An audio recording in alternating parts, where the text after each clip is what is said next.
चलिए सीधा रुख कर लेते हैं राजधानी लखनऊ का, जहां उत्तर प्रदेश के मुख्यमंत्री पहुंचे हुए हैं, संबोधित कर रहे हैं। क्या कुछ कह रहे हैं, सुनवा देते हैं आपको। जिन्हें कुंदरकी और कटहरी की चुनौती लगती थी, वहां पर भी भारतीय जनता पार्टी का झंडा फिर से गड़ा है। और मैं फिर इसी बात को कह रहा हूं कि चाहे वह मीरापुर हो, चाहे वह गाजियाबाद हो, चाहे वह खैर हो, चाहे वह कुंदरकी हो, चाहे वह कटहरी हो, चाहे वह फूलपुर हो, चाहे वह मझवा हो, ये सभी सीटें लोग अपना अपना विश्लेषण प्रस्तुत करते थे, लेकिन उन सब से अलग हट करके एक एक कार्यकर्ता की मेहनत, एक एक जो पदाधिकारी और मंत्रीगण वहां लगाए गए थे, उनकी प्रयास, उनके स्तर पर बैठ करके उन्होंने जो रणनीति वहां पर तय की, वह हम सबके सामने इस रूप में आई है।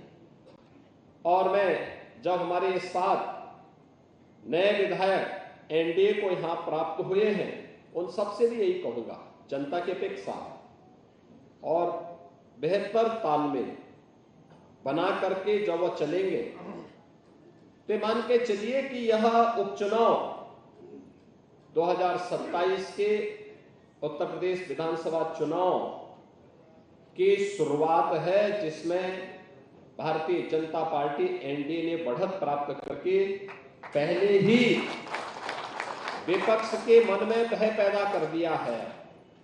अब वो सफाई ही देते रहेंगे, उनको सफाई देते रहना है, आरोप प्रत्यारोप लगाते रहेंगे, हमें उसकी परवाह के बगैर आगे बढ़ना है, आगे की इस लड़ाई को मजबूती के साथ आगे बढ़ाना है।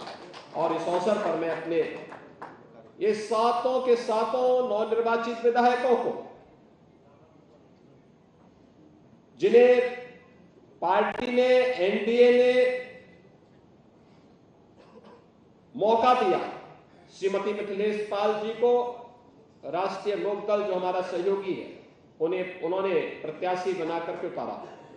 राष्ट्रीय लोकदल और भारतीय जनता पार्टी के कार्यकर्ताओं ने सामूहिक रूप से लग करके उन्हें विजयी बनाने में अपना योगदान दिया। परिणाम हमारे सामने है, विपक्ष धराशायी होता हुआ दिखाई दिया। श्री अनिल कुमार के नेतृत्व में जो मंत्री और जो पदाधिकारी वहां लगे थे, पूरी मजबूती के साथ वहां पर कार्य कर रहे थे। परिणाम हमारे सामने, विपक्ष दूर दूर तक नजर नहीं आ रहा था।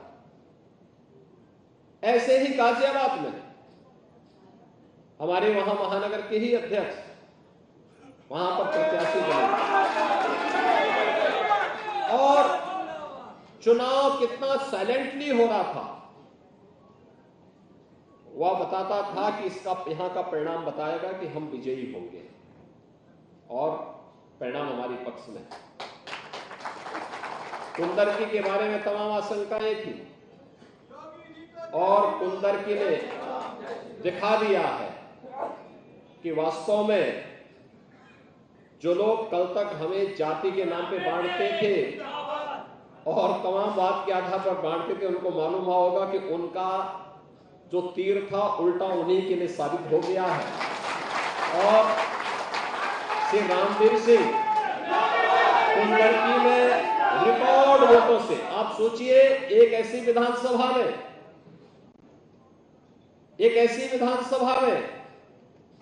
1,45,000 वोटों से विजयी होना, उन्हें रिकॉर्ड तोड़ दिया। उसमें श्री रामवीर सिंह जी को और मुरादाबाद के अपने सभी कार्यकर्ताओं का, वहां पर जो हमारे मंत्री लगे थे, धर्मपाल सिंह जी थे, श्री जेपीएस राठौर जी थे, श्रीमती गुलाब देवी जी थी, श्री जसवंत सैनी जी थे, इन सभी लोगों को, और सचमुच मैं जब भी फोन करता था तो मुझे सभी लोग वहां प्रेजेंट दिखाई देते थे। ये सब था कि वहां पे रहते थे, ऐसा नहीं कि खन्ना जी की तरह वो कभी कश्मीर चले गए, कभी गोवा चले गए।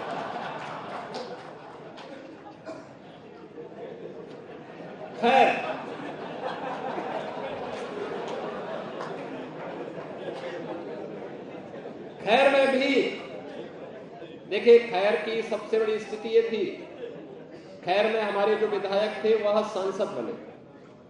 खैर में पार्टी ने वहां पर नया प्रत्याशी दिया और वह हमारे पुराने कार्यकर्ता श्री राजवीर सिंह दिलेर के सुपुत्र हैं। राजवीर सिंह दिलेर लोकसभा चुनाव के दौरान अचानक उनकी तबियत खराब हुई थी, वे दिवंगत हुए। और मुझे लगता है यही पार्टी होती है। पार्टी का हाथ ऐसे कार्यकर्ताओं के ऊपर और कार्यकर्ता परिवार के ऊपर रहता है। आज हमारा एक पुराना कार्यकर्ता नहीं, लेकिन पार्टी इस परिवार के साथ खड़ी है। खैर में श्री सुरेंद्र दिलेर वाजपेयी को, वाल्मीकि को वहां पर प्रत्याशी बना करके और फिर कार्यकर्ताओं ने लग करके वहां पर प्रदेश सरकार के मंत्री चौधरी लक्ष्मी नारायण जी को, श्री संदीप सिंह जी को, पार्टी के हमारे पदाधिकारी विधायकगण ने सब लग करके वहां पर उन्हें विजयी बनाने में योगदान दिए और भारी बहुमत से, रिकॉर्ड वोटों से वहां से वे आज विजयी बन करके हम सब के बीच में हैं। स्वाभाविक रूप से उनके परिवार के लोगों को भी इस चीज का एहसास हुआ होगा कि पार्टी एक बड़ा परिवार है और साथ साथ उनके पिता को, दिवंगत पिता की आत्मा को भी शांति मिली होगी। यह एक वहां पर हम लोगों को देखने को मिला। कटहरी, अब धर्मराज निषाद भी आपके बीच में है। वे पूर्व विधायक रह चुके हैं, लेकिन परिसीमन के बाद काफी चेंज हुआ, काफी बदलाव हुआ और उन सब से अलग हट करके वहां पर जिस मजबूती के साथ काम करना था, वहां पर हमारे पूर्व प्रदेश अध्यक्ष और प्रदेश सरकार के मंत्री श्री स्वतंत्र देव सिंह जी के नेतृत्व में हमारे मंत्रीगण तो जमे ही रहे। क्योंकि हम लोग देखते थे स्वतंत्र देव जी वहां पर हर समय जब भी फोन करते थे तो ये वहां मौजूद रहते थे। तो कटहरी में रह करके उन्होंने वहां काम किया। हमारे साथ वहां पे सहयोगी मंत्रीगण थे और साथ साथ श्री दयाशंकर मिश्रा दयालु थे, श्री गिरीश चंद्र यादव थे और भी हमारे जो मंत्रीगण थे सब वहां पर स्वतंत्र देव सिंह जी के साथ में रह करके कार्य करते थे, कार्य कर रहे थे।